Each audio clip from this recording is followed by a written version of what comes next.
until Election Day.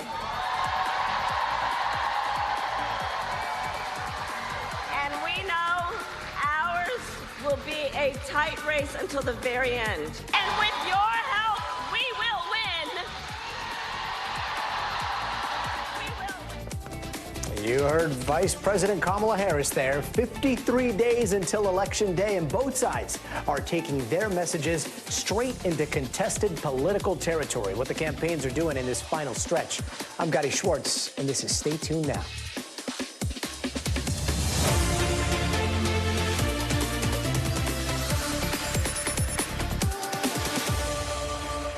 As you just heard, the clock is ticking to Election Day, and both Vice President Kamala Harris and former President Donald Trump are out on the campaign trail making their pitch to voters. Harris looking to draw crowds deep in some conservative red counties in Pennsylvania, while her opponent, former President Donald Trump, stumps out here in the West, here in progressive California and battleground Nevada. Vice President Harris wrapping up a rally in the town of Wilkes-Barre just a few moments ago. She also stopped at a local coffee shop earlier where she was asked if the campaign is feeling good about Pennsylvania. Here's what she said. In Pennsylvania, Madam Vice President, how are you feeling about Pennsylvania? I am feeling very good about Pennsylvania because there are a lot of people in Pennsylvania who deserve to be seen and heard. That's why I'm here in Johnstown. And I will be continuing to travel around the state to make sure that I'm listening as much as we are talking. Meanwhile, former President Donald Trump has taken a slightly different approach, holding yet another news conference for the second Friday in a row at his golf resort here in the L.A. area. Trump talking economy, immigration, and, of course, Tuesday's debate. When you live along the coast, sometimes I thought the debate was great. I thought I did very well, but I was fighting three people. And when I'm the border president, I solved it in 2016, probably got elected because of that in 2016. And really, there was nothing to do in 2020. If I ran with an honest vote counter in California, I would win California. But the votes are not counted honestly. It's a very dishonest system that you have in California. And the day isn't over out here in the West yet. The former president is holding a campaign rally in Vegas a little bit later tonight. Our team is covering it all. NBC's Julie Sirkin is in Wilkes-Barre, Pennsylvania with the Harris campaign, and our very own Vaughn Hilliard is in Las Vegas with the Trump campaign. Julie, let's start with you. It looks like the vice president is going straight into the red counties of Pennsylvania, where Trump has already held rallies in the last few weeks. What's the goal there? Well, obviously, the goal, Gadi, is to peel away some of that support from former President Trump, namely speaking about Republican voters. In fact, Harris was introduced by a lifelong Republican who spoke about how Trump's handling of the COVID pandemic led to the death of her mother, she said. And Harris took this stage just days after her campaign released a plan that she said would invest in rural communities, creating jobs for the working class. Certainly, that rings very true here in Pennsylvania. In Wilkes-Barre specifically, you're talking about a county, Lucerne County, went 14 points higher for former President Trump in 2020 than President Biden. And that is something that Harris is paying attention to. She said that earlier today in her stop across this state. She also made a point to, of course, talk about the economy, but central to issues that Pennsylvanians care about is energy policy, fracking, something that was a highlight from the debate on Tuesday in Philadelphia when she said she would not ban fracking. That is something she brought up on her own, Gadi, and that is certainly important here and relevant here in Pennsylvania, especially when you look at her shift. I covered her as a senator. She supported the Green New Deal. It is not rare. It is not unique for candidates to change their positions, and now she's clearly trying to appeal to moderate and centrist voters. I know it's still very, very recent here, but is it resonating? Does it seem like, because it's one thing to go after independent, it's a whole other thing to go after Trump supporters in red counties. Does it seem like that message about fracking is resonating there in Pennsylvania, or possibly, you know, her talking about being a gun owner that we heard a little bit earlier this week? Have you met any Republicans that are there listening to the vice president? Look, I don't know who was a registered Republican in this crowd, but I can tell you this venue was completely at capacity. I got here around noon today, 7 hours before Harris was set to take the stage, and it was packed. The line was down the block. You had people of all demographics here with shirts that said, raise taxes on the rich, tax the wealthy. Her message here was central to the economy, of course. Interesting. And we heard that there were a few interruptions tonight from some, I believe, pro-Palestinian protesters. Can you tell us what happened there?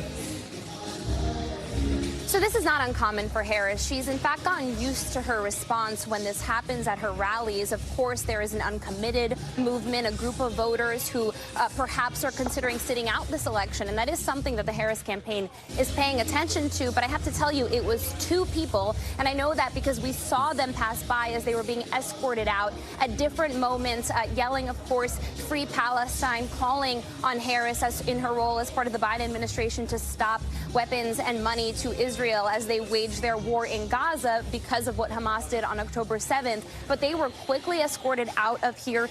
In fact, in this moment, it felt like Harris was slightly drowned out by them at times. She did say we need a ceasefire deal now. She then resorted to her classic line of I'm speaking the second time it happened. And the crowd here started chanting USA almost immediately.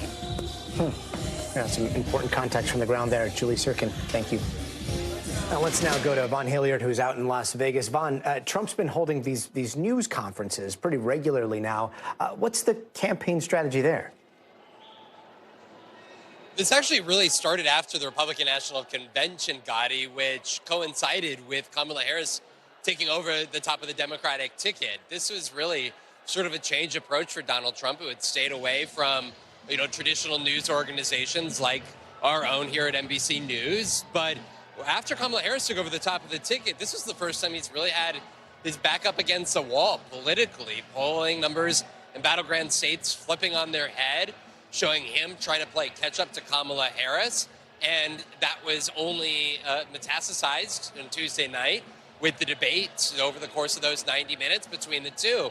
And so you have had multiple these types of press conference events where he goes and addresses the cameras, talks about a range of issues and takes on some of the controversies, but also continues to propagate and promote other baseless claims like events that he claims are taking place among the immigrant population in Ohio, which we know is not accurate and to be the case, but yet Donald Trump is using this as a platform to fill up the airwaves effectively around the topics that he most wants to talk about, Gadi. And Von, what's going on with all this controversy over the former president's close ties to conspiracy theorist Laura Loomer? What's he saying about that right now? Right. I think that Laura Loomer is a notable character in all of this because she traveled on his plane to the debate in Philadelphia and then to New York and Pennsylvania for 9/11 ceremonies earlier this week. And Laura Loomer is a conspiracy theorist who has called 9/11 an inside job, suggested a school shooting in Georgia 2 weeks ago is done by Democrats, and the FBI hid those efforts and was complicit in it, all as a means to advance the political cause of Democrats in November. She is somebody who is also a racist, xenophobic, and yet this is somebody who has been in close proximity to Donald Trump and his campaign over the course of the last year. I want to let you listen because I asked Donald Trump about Laura Loomer, and I want to just let you listen to our exchange. Laura is a supporter.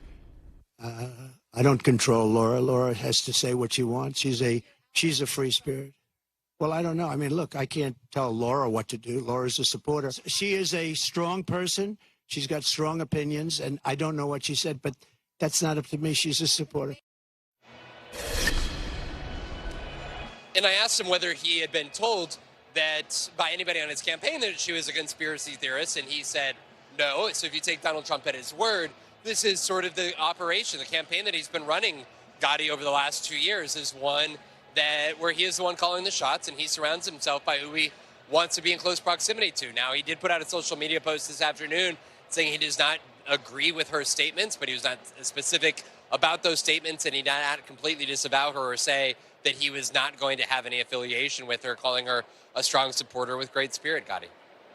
Oh, okay. So let's delve into the world of words may not mean what they actually mean. I know Trump is saying that there are no more debates, but any reading in the tea leaves here on that?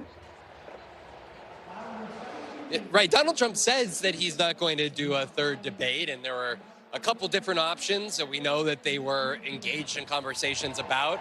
And just earlier today, he suggested that he's just not in the mood to go toe-to-toe for another debate, and he's claiming that 90% of people say that he won the debate. And I can tell you that talking to many of his own supporters, not only here in Las Vegas this evening, but also I was at a rally with him in Tucson, Arizona yesterday, and there were some folks that were not exactly high on his debate performance. And one woman, Mary, I just talked to, was frustrated, saying that he was not focused and that she was able to effectively get under his skin, and that came off on that debate stage instead of focusing on policy and substance, that he went off on tangents. And so for Donald Trump, this is going to be a question mark over the weeks ahead. Typically, we don't have the first presidential debate, we should note, until late September. So there's still plenty of time, you could say. But at the same time, Gadi, early mail ballots, they're beginning to head out to multiple states, including battleground Wisconsin, just this week in a few days from now, Gadi.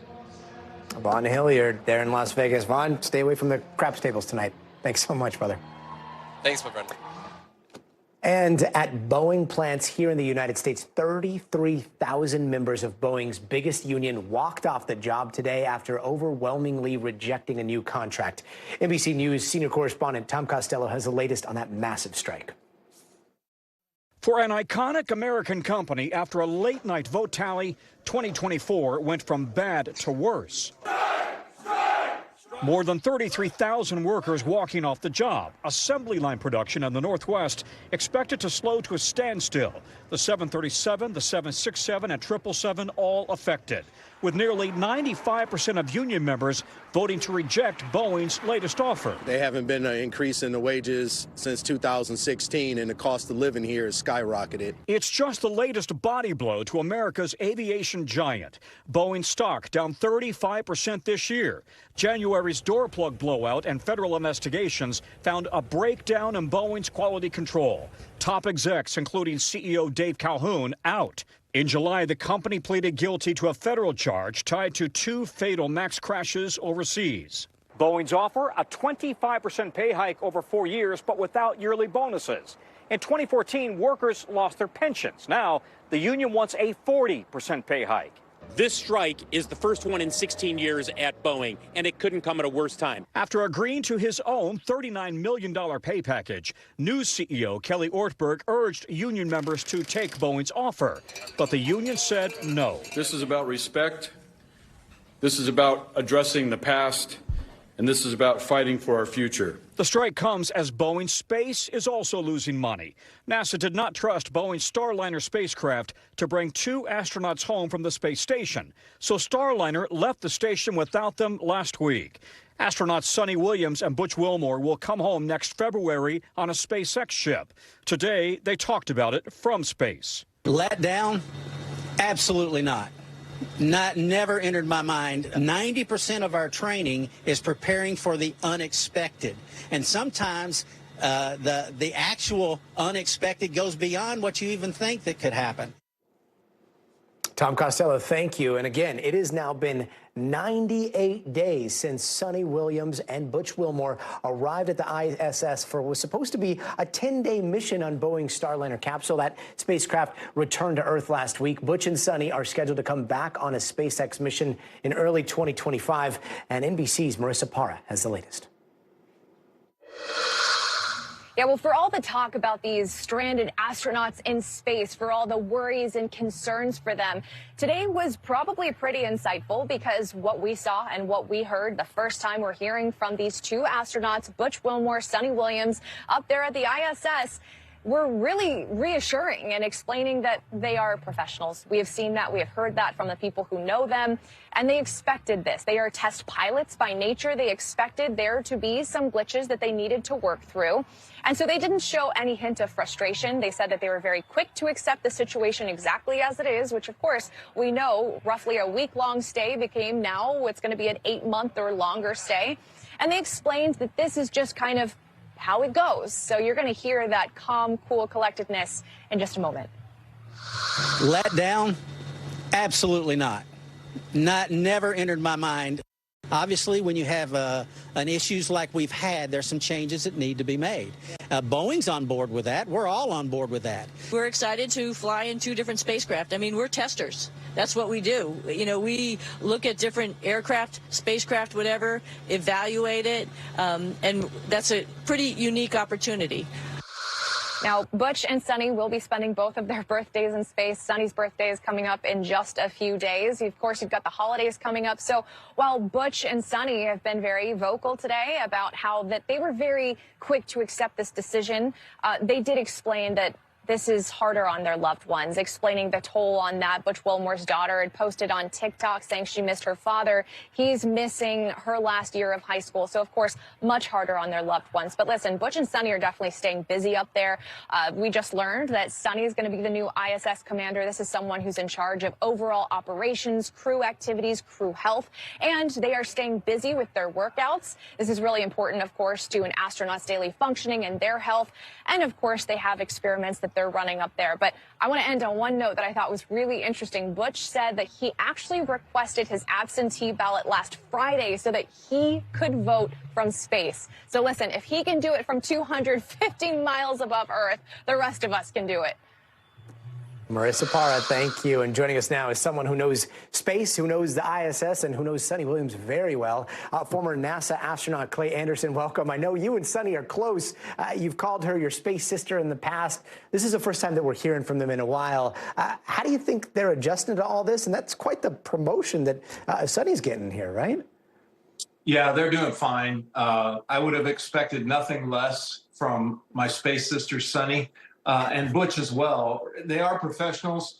They hinted a little bit in their press conference today about the part of their families and missing some of the activities that they may have scheduled previously with them. And that's going to be pretty tough, especially as those events come closer to occurrence. They'll be thinking about them more. But these guys are pros. I tweeted today that they really do have the right stuff. And sorry for this question, but like, how does FaceTime work or video messaging work? I'm thinking about their families in these extended periods of time. Is it pretty easy to get video transmission? You know, thinking of the daughter there missing family during that last year of high school. Is it easy for them to talk? It's way easier now than it was when I was in space in 2007. The technology has grown so much that they basically can do FaceTime at home. As a matter of fact, at the museum, I run the Sept Aerospace Museum in Ashland, Nebraska, we did a recent teleconference with Jeanette Epps from the space station, and it worked out perfectly. And even Sunny made an appearance on that to say hi when she heard my voice being transmitted. So they have ample opportunity to have these FaceTime type videos with their family. They'll have email capability. Folks send them up videos and letters and those sorts of things through either the web or through physical letters on a Progress spaceship. So they're going to be fine with respect to all that. But you know, I went through the same thing, and some days I would be sad depending on what was going on. Yeah, I can't think of a better use of time than to kind of go through some of those messages. I know that there's been a lot of training that went into getting ready for Starliner. How hard is it to pivot to a different ride home with SpaceX? Is it intuitive? Is it kind of plug and play here for test pilots like them, or are they going to have to do a lot of training up in the ISS? I don't think they'll have to do a lot. I think they'll be in a position I was when I launched in 2007. My nickname was SOP, sack of potatoes. And I think that these two will be on the SpaceX capsule, but they will have limited responsibilities, right? They'll have to know how to get in and out of their suit and buckle their seatbelt and do all those sorts of things to personally have them ready to go. But I don't think they're going to have a lot of input and impact to the SpaceX, but they're pretty well versed in what the SpaceX is about, and they'll get some training. They'll probably do some simulations on board the space station to get them ready. But I would anticipate that they're going to have minimal responsibilities except to be good crew members going home. If you are what a sack of potatoes looks like in space, sign me up. Clay Anderson, Thanks so much for joining us tonight. You bet. My pleasure. Don't go anywhere. Yeah, absolutely. Don't go anywhere. We are just getting started. Up next, major help on the way for crews battling Southern California wildfires. How a weather shift is going to impact the race to control those flames. Plus, some scary moments on the field for one of the top quarterbacks in the NFL. The questions being raised about the future of the Miami Dolphins leader after suffering his third concussion. And later this hour, thinking small. Thinking really, really small, but dreaming big. We're going to meet the world record-holding artist who does his work with a tiny needle. His mission beyond his work is to send a message. To kids growing up with autism feeling different. Never allow anybody to tell you cannot become what you are going to become.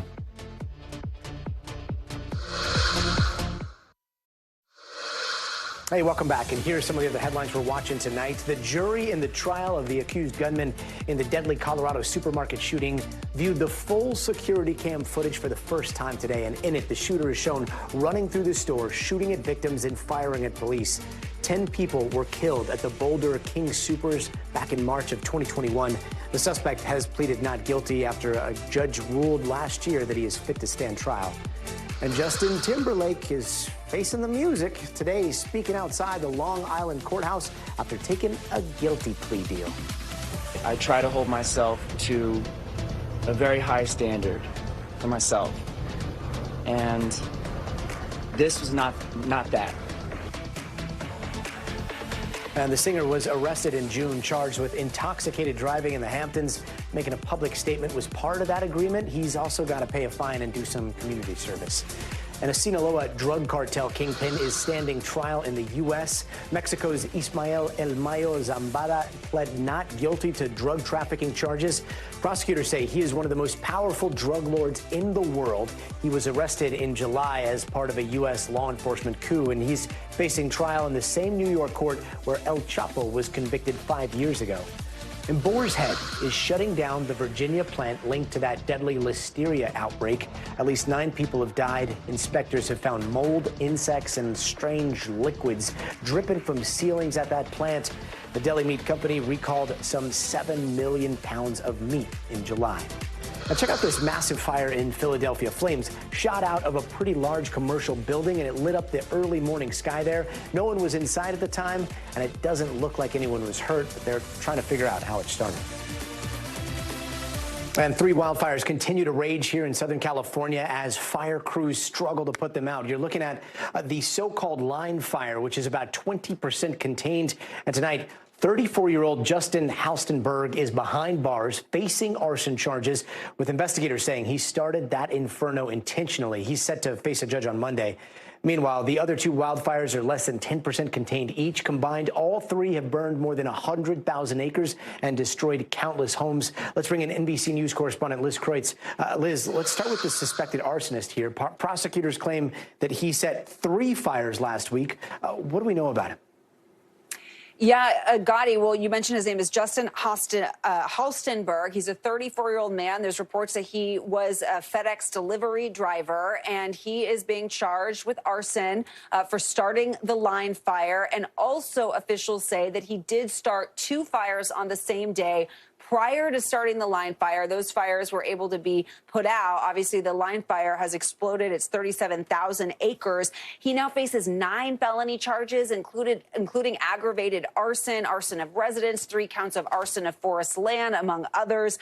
He is set to be arraigned on Monday, and if he is found guilty on even just that aggravated arson charge, Gadi, he could face at least 10 years in prison. And Liz, what's the latest out on the fire lines? I know that has been some very treacherous terrain out there. We mentioned the airport and the bridge fires are less than 10% contained. How are crews attacking them this weekend? Yeah, well, the good news, Gadi, it's been a really rough conditions for these firefighters. You know, it's been so hot here in Southern California over the last week, which has made it really hard, and millions are under a red flag warning, which means the temperatures have been ripe for fire. But the good news is It's much cooler now. The temperature is dropping. The humidity is going up. The winds are dying down. All of that's working in the firefighters' favor throughout this weekend. So the hope is that this will be a critical period for them to be able to get this fire under control. But even as we see the containment numbers inch up a little bit in these fires, thousands of people remain evacuated right now. They've been forced out of their homes for days now. In the areas where evacuations have lifted, we have heard from folks who have returned to their homes, some finding nothing left, their homes burned down. But as you know, Gadi, from covering fires, it's so random. In some of these neighborhoods, one home is completely destroyed. Right next to it, a home looks like it's been untouched. So it's so sad for so many of these people, but we've heard incredible stories of survival, including that one woman that was walking barefoot through that wall of flames, rescued by a fire battalion, a firefighter who told our Dana Griffin that it was just a surreal moment. And he just said he was simply doing his job, but it was heroic work, as all of these firefighters have been doing over the last several days battling these fires, Gadi. Yeah, incredible image. And just to think that that one was caught on camera, so many others weren't. Liz Kreutz, thanks for that reminder. And those wildfires are sending up massive amounts of smoke here in L.A. The air quality alerts have been going out for days. But as Liz mentioned, cooler temperatures should be helping fire crews soon. NBC News meteorologist Bill Cairns has more on what we can expect this weekend. Hey there, Bill. Well, good Friday to you, Gadi. And the weather is cooperating, but the air quality problems are just existing because the air is not moving that much. We don't have a lot of strong winds. So the areas that do have bad air quality, it's just sitting over them. So obviously this is Southern California. These are the three fires we've been talking about, the bridge fire, the line fire, and the airport fire, kind of surrounding here areas from Los Angeles down to Santa Ana. And the wind direction has been onshore. So that means the cooler air from the Pacific is blowing onshore. It's also more humid, too. So this is fantastic. This is exactly what the firefighters were waiting for, a period of weather like this. And this should exist for a couple days. So they're going to hopefully get a lot of containment, or a lot of additional containment on these big fires. But they're still smoldering. There's still a lot of smoke, and that smoke is blowing inland. It's blowing over the mountains and back down the other side. So from in between San Bernardino and Victorville, the air quality is just horrendous. I mean, some areas here are up in the hazardous level. I mean, it's just stuff that you don't want kids outside breathing, or anyone for that matter. So we'd love to get this air cleaned out. And then some of it's just kind of drifting and heading over here south to Vegas, down to Lake Havasu. You know, they're in the unhealthy air quality, too. Not the hazardous, but unhealthy. And as far as fires go overall in the West, I know we're focusing on, of course, because it's Southern California, big population center, on these fires down here. But look what's going on in Oregon and Idaho. I mean, they're scattered all over the map. We have 68 large uncontained fires burning in the West in 12 different states. Pretty much each state has at least one. And the active fires are right now consuming about 2.5 million acres. So let's catch you up to date on where we are year to date. Now we're getting to the peak of the season. And so the average for this time of year is about 5.5 million acres. We are sitting at 7.2 million acres burned. This is higher than any time in the last 6 years. And you have to go back to 2017 to get a year that was ahead of this one. It's not ahead by much. So we've been consuming a lot of acreage, and this is almost threefold what we dealt with last year. Last year we had a very inactive season. Remember, it was wet. It was kind of unusual. It wasn't as hot. This year has been the opposite. As far as the tropics go, this is the other story that we'll have to watch carefully this weekend.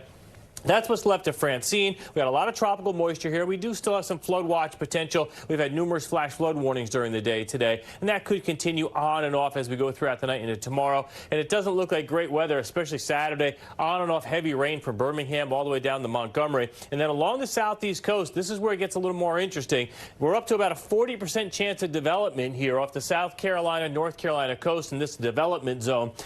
This is looking more and more likely like it will develop, and then by the time we get to Monday, drift up towards North Carolina. It doesn't look to be too strong. Worst case scenario would probably be a tropical storm, but that's enough, Gadi, to ruin a lot of people's weekends and early next week here in the Carolinas, something we'll watch closely. Great. Bill Cairns, thank you. And coming up, we are usually talking about smartphones, but tonight we are going to talk about dumb tech, and that's got our attention, how just the basics are keeping students connected and less distracted in school. That's coming up in the future of everything. But first, you got to see this. Get a look at this little baby making the internet go wild. This is Mo Dang, a 2-month-old pygmy hippo. She calls a zoo in Thailand home, and that tiny, chunky, shiny little hippo has sparked countless memes all across social media. The buzz from Mo Ding could be a really good thing for all pygmy hippos. The San Diego Zoo Wildlife Alliance says that there are only a few thousand left in the wild. We'll be right back.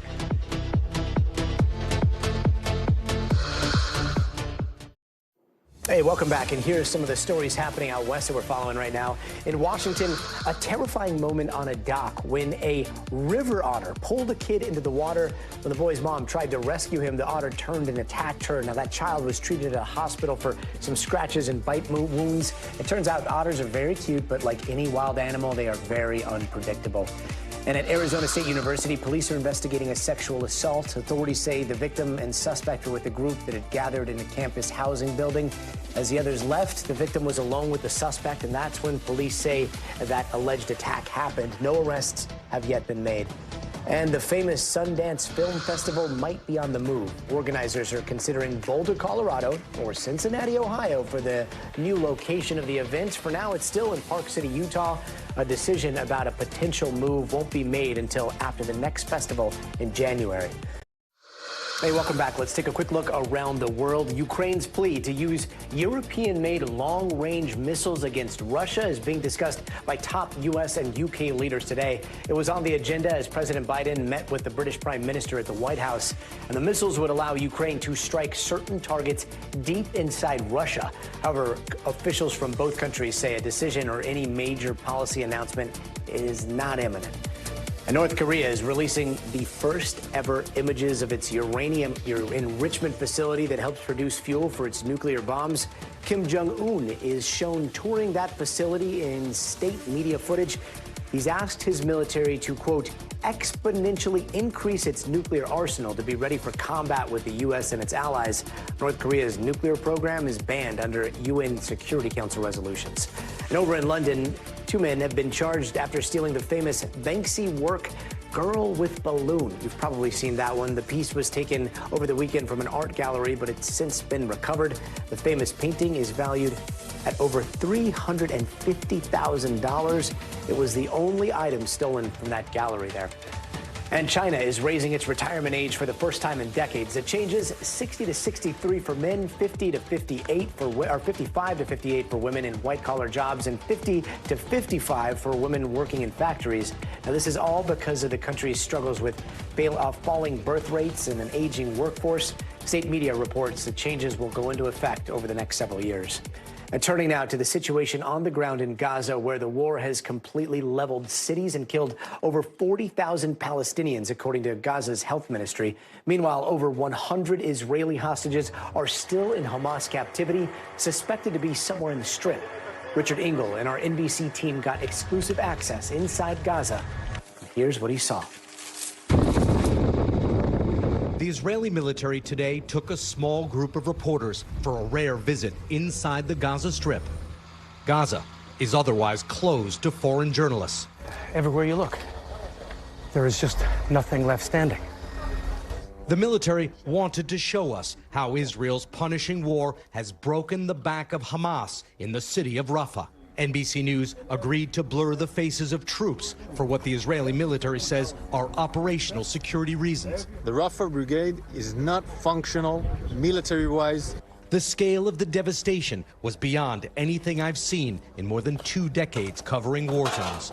Israel says that it defeated Hamas in this area, destroyed their military infrastructure. But this is the price of victory. While some Hamas fighters may still be around, you don't see them. You don't see anyone. You look around here. I don't know how people can possibly live here again. Utter devastation. There's going to be rage and anger from the Palestinian population for decades to come after this. So what do you do next? I think war, and this war specifically, is a tragedy. For Israelis, for sure, and it's mostly tragic for the hostages, 101 hostages that are still being held in this kind of conditions by Hamas. But they're not the only one hostage. It's also the Palestinian here that are hostages. For now, the troops search through the rubble, hunting for tunnels. This is the tunnel where Israeli forces found the bodies of 6 hostages, including American Hersh Goldberg Poland. It's about 65 feet to the bottom. Some of the tunnels in this area are twice as deep. The conditions were appalling. Dark, humid, of course, the fear. And they'd been there, Israeli forces say, for weeks before they were executed. Admiral Hagari today lit a candle for each of those hostages as Israel pushes ahead with operations in Rafah, now a wasteland. Richard Engel, NBC News, Rafah, the Gaza Strip. Some powerful observations there from Richard Engel. Richard, thank you. Now to this story. This is insane. Imagine, if you will, artwork so small you have to use a microscope to see it. And that's what one artist in the UK is creating. Yeah, these are mini masterpieces just like that. That's a match. And his work is so small it fits inside of a thimble. NBC News international correspondent Josh Letterman sat down with that artist. Just because you can't see something doesn't mean it doesn't exist. Barely visible to the naked eye, these are the smallest sculptures on Earth, made by artist Willard Wiggin, who can see a whole world in the eye of a needle. I can sculpt the size of a human blood cell, so that's pretty small. This sculpture of a human embryo is so small it fits inside a human hair, winning the Guinness World Record. And his work attracting fans the world over, including Queen Elizabeth, who hosted Willard at Buckingham Palace, where he gave her this replica of her crown. And she said she's never had anything so small that'll mean so much to her. His tools are so tiny, he paints with an acupuncture needle, with an eyelash glued to the end. You use your own eyelash? Yeah. The work so delicate, he has to slow his breathing, working in between the heartbeats. As soon as my heart stops, that's when I move. Do you enjoy the process of making one of these? No. When you're working through that microscope, things keep going wrong. A few years ago, Willard was finishing a sculpture of Alice in Wonderland. And my mobile phone went off. And I went, who's that? And I inhaled Alice. You inhaled your sculpture? Yeah, inhaled it, yeah. I nearly cried, actually. But then again, I thought, well, if it goes wrong, do it again. If this is so frustrating to do, why do you keep doing it? I do it because I can. And I do it because the joy that it gives people. Brilliant. The joy comes here when Willard gets to see the look on people's faces as they see what's in the microscope. You would spend ages looking at it because it's so incredible and it's just so amazing. Willard's journey to microscopic greatness started as a child who felt he didn't belong. It wasn't until decades later that doctors diagnosed him with autism. See, at school, the teachers would make you feel small, because one of the teachers used to take me around the school and tell all the kids that I was a consequence of failure, so I stopped speaking. My hands became my voice. With those hands, Willard started using a razor to carve figures out of tiny bits of wood. At 15, he got his first microscope, encouraged by his mother, who saw what the rest of the world couldn't see. My mum said to me that if you make them smaller, your name's going to get bigger. Today, Willard is on a mission to show what people with autism can do. Kids with autism are diamonds in the trash bin, because the best comes from where you least expect. What would be your message to kids growing up with autism feeling different? Never allow anybody to tell you you cannot become what you are going to become. In other words, dream big and never let anyone make you feel small. Josh Letterman, NBC News. A human eyelash as a paintbrush. Humans are so incredible. Before we go, it is time for the future of everything. And tonight we are talking fast fashion under fire, why the U.S. government is going after Shein and Temu and what it could mean for shoppers. Brian Chung is going to join us to break it down. That's in the future of shopping. Plus, getting dumb in school. How students are turning to some more basic tech as schools nationwide crack down on smartphones.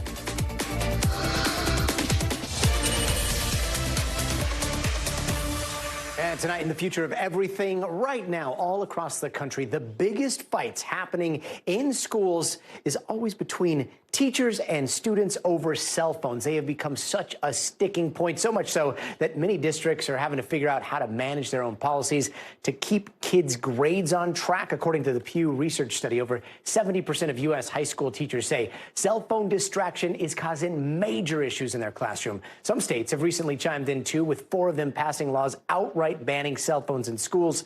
CNBC's Julia Borstein explains how these bans and these policies are creating a new market for a different kind of technology. A growing number of smartphone bans are creating a business boom for more basic technology, a trend that's affectionately called dumb tech. 9 states have enacted laws or policies restricting usage of cell phones in K through 12 schools, including 4 fully banning smartphones in schools. And here in Los Angeles, the second largest U.S. school district, a ban will be put into effect for smartphones in schools early next year. With the U.S. Surgeon General calling for a warning on social media, parents and schools are thinking about alternatives to the current trend of giving kids phones. The National Institute of Health estimates that as many as 53% of children have a smartphone by age 11. One company benefiting from smartphone backlash is Yonder. It makes pouches for students to lock up their phones during the school day. It's on track to double the number of pouches in use in schools this year to 2 million across all 50 states. Gab, which designs what it calls safe phones just for kids, says it has doubled the number of phones sold every year for the past 5 years. Another company, Lightphone, designed its streamlined devices, which offer calls, texting, and navigation for adults who want to minimize distraction. But the devices have been embraced by younger users, along with some schools and parenting organizations, to drive adoption of light phones with teens. Now, the market for these phones and other tools to limit kids' access to tech is expected to grow even further. France just announced it's doing a trial ban on mobile phones in schools for kids under the age of 15. Julia Borston, CNBC Business News, Los Angeles.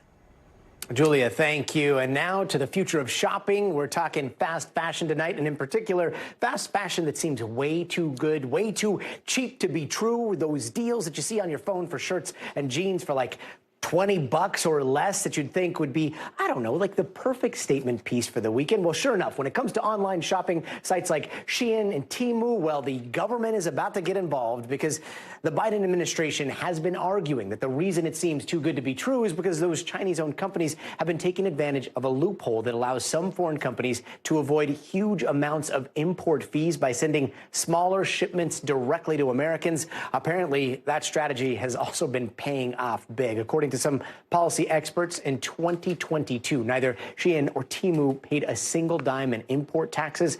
Meanwhile, big names like Gap and H&M were shelling out millions. NBC business and data correspondent Brian Chung joins us now. Let's see what he's wearing. All right, first things first, full disclosure.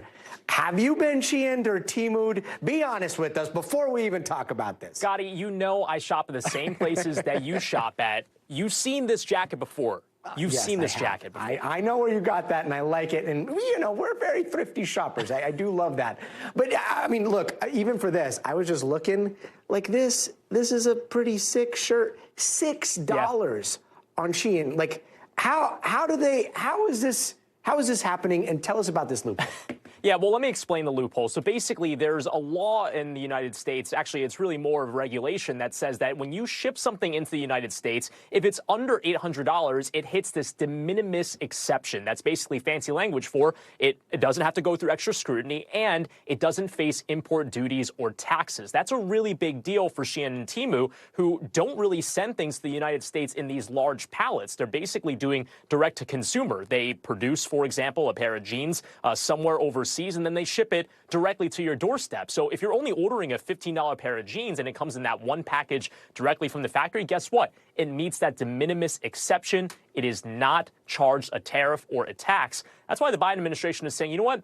Let's review this, because if they're not paying those taxes, maybe they should be, even though that'd be a really difficult thing to do in practice because you have to really assess every single shipment. But for what it's worth, that's the reason why Shein and Temu have been able to sell it to Americans for so cheap. Although I want to point out, the companies say that, look, we're following the laws, we've been following the laws, and that we do in some cases pay taxes, Gadi. And how popular are these shopping platforms? I mean, it seems like they're everywhere because the ads are very, very effective. But are they truly ubiquitous now? And are there any unintended consequences for people that are ordering this stuff beyond me, who, like, if I don't like it, I'm never going to return it? And that's happened to me a couple of times with the Shein piece. I'm not a I totally sold on. Like, it's just sitting in my closet and I will never wear it. So, like, well, I mean, yeah, what are the unintended consequences here? Yeah, that's the thing, is that people can buy like 5 or 6 different things on there because it's so cheap. And if you don't like a few of them, well, you just throw it out. I mean, the environmental side of this is a whole separate question here. But look, when it comes to how popular these apps are, they are enormously popular. And for people that didn't know what Temu was, once they saw that Super Bowl ad earlier this year in February, well, they may have learned about it. So there are millions of users on both of these apps. When you talk about just over time, it really exploded as of the last few years. You're talking about over 100 million users on, Shein and Temu. And again, the reason why these are so popular is because it's just fast fashion. It's an affordable way for, if you're, let's say, for example, a college student, well, you can just order something online. Again, check it out right there. 133 million users for Temu, 50 million for Shein. The story here is that, look, this is also gaining traction on social media. People love those Shein bags for some reason. Like, they like to reuse them for stuff. In it of itself, it's almost become a fashion statement. Just search it on TikTok. You'll see it. Yeah, no, it's a cultural phenomenon now. Now, Shein and Temu, you mentioned that they say that they are paying taxes in some circumstances, but what else are those companies saying right now? Yeah, and what they're saying also is that they haven't violated any laws. And to be fair, even the Biden administration, when saying that they're going to tighten these laws, which, by the way, they said they're going to do that by essentially expanding the tariffs to cover Chinese goods that in other cases have been tariffed and taxed. So, again, this is something that's going to have to go through rulemaking. It might take some time, but regardless, the companies have said, look, we've been playing by the rules. And in statements provided to NBC News from both Shein and Temu, they're also saying that their business model is not predicated off of avoiding tariffs by selling things below that $800 de minimis exception. They're saying that it's really the quality of that affordable clothing. Bottom line, no more de minimis. I'm not sure exactly what that means yet, but I think you're de maximus. Brian Chung, always so fashionably knowledgeable. Thanks so much. There you go, brother.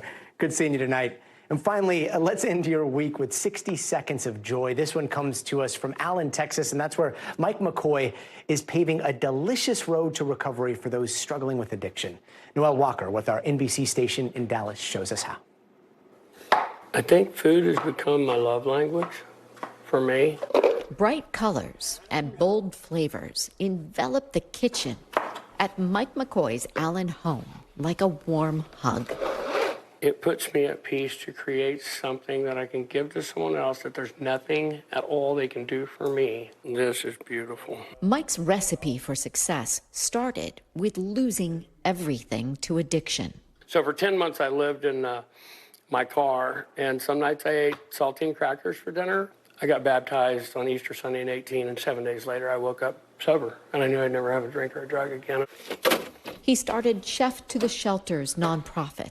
We're going exactly at the pace that God wants us to go at. Making meals for the lists of shelters and recovery homes that wallpaper his kitchen. Why shouldn't they have a meal that speaks of dignity and respect? That's it. It's that simple. Question we should all be asking. Thank you so much for that. And that does it for us this week. I'm Gadi Schwartz. We'll see you here Monday. But until then, stay tuned now. Thanks for watching. Stay updated about breaking news and top stories on the NBC News app or follow us on social media.